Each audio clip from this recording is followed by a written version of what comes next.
प्यार, दोस्त और भरोसे पर टिकी वो रात कब जिंदगी को पलट देगी, इसका अंदाजा वाराणसी की उस लड़की को नहीं था जो आज न्याय के लिए दर दर भटक रही है। दोस्तों पर विश्वास कर उनके साथ घूमने गई वो लड़की आज अपनी जिंदगी से लड़ रही है।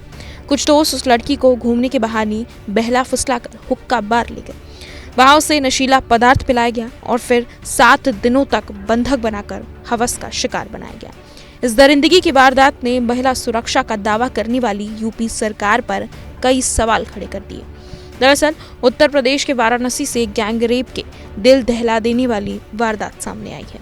बताया जा रहा है कि 29 मार्च से 4 अप्रैल के बीच गैंग रेप को अंजाम दिया गया। युवती 29 अप्रैल से घर से गायब हुई थी और 4 अप्रैल को युवती के परिवार की तरफ से गुमशुदगी की रिपोर्ट दर्ज कराई गई थी। हालांकि उसी दिन पीड़िता बदहवास हालत में अपने घर पहुंच गई थी। पुलिस के अनुसार युवती की बरामदगी के होने के बाद परिवार की तरफ से किसी भी प्रकार का कोई शिकायत नहीं दर्ज कराया गया था, लेकिन 6 अप्रैल को युवती के परिवार की ही तरफ से सामूहिक दुष्कर्म का आरोप लगाते हुए तहरीर दी गई। आरोप है कि अलग अलग लोगों ने 3 अलग अलग जगह पर युवती के साथ सामूहिक दुष्कर्म किया। परिजनों के मुताबिक युवती को पहले हुक्का बार, फिर गोदाम और आखिर में मसाज पार्लर में हवस का शिकार बनाया गया। जानकारी के अनुसार पीड़िता के परिजनों ने रविवार शाम को वाराणसी पुलिस कमिश्नरेट में शिकायत दर्ज कराई है।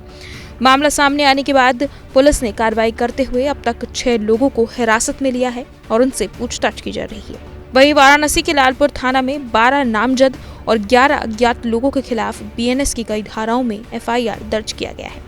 पीड़िता के पिता के अनुसार युवती नशे की हालत में घर पहुंची थी। 2 दिनों तक वो होश में नहीं आई थी।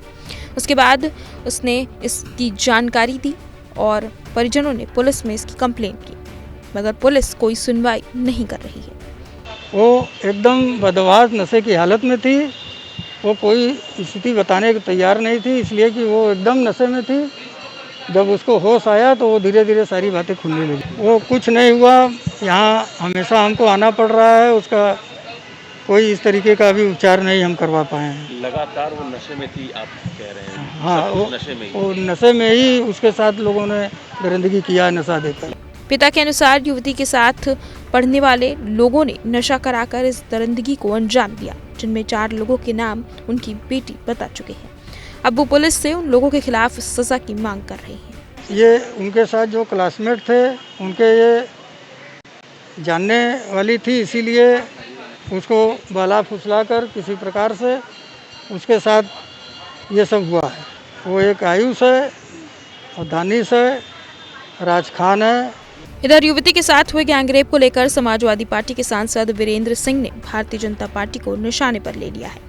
सांसद साहब का कहना है कि आए दिन रेप की घटनाएं होती हैं, लेकिन भाजपा सरकार उस पर कार्रवाई करने के बजाय उसे दबाती है। इतना ही नहीं, वीरेंद्र सिंह ने यूपी सरकार को भी कटघरे में खड़ा कर दिया है। इस दिन रेप की घटना नहीं होती है। रोज समझ लीजिए प्रदेश में कहीं न कहीं रेप की घटनाएं बच्चियों के साथ होती है, लेकिन ये सरकार उसको दबाती है और इस पर बहस नहीं करना चाहती। पहली बार जो है यहाँ पर जो मीडिया के लोगों ने संज्ञान लिया है और हम पूछना चाहते हैं सरकार से कि हुक्का बार का लाइसेंस किसने दिया? सिगरा थाने के ठीक सामने जो है होटल है, उस होटल में हुक्का बार चल रहा है, इसके लिए दोषी कौन है? क्यों नहीं यहाँ के प्रशासन के ऊपर कार्रवाई की जाती है? क्यों नहीं उसके खिलाफ जो है एक ठो सिपाही, एक ठो दरोगा, एक ठो जो है इंचार्ज को सस्पेंड कर देंगे? क्यों आला अधिकारियों के ऊपर कार्रवाई नहीं होती है? अगर आला अधिकारियों के ऊपर अगर उत्तर प्रदेश की सरकार कार्रवाई करे तो किसी की हिम्मत नहीं है कि अवैध हुक्का बार संचालन जो है कि बनारस में हो सके। ये केवल दिखावा करने का नाटक सरकार करती है और उसके आड़ में उन्हीं की पार्टी के लोग इस तरीके के अवैध काम करते हैं, जिससे ये सब घटनाएं होती हैं। एबीपी गंगा, खबर आपकी, जुबान आपकी।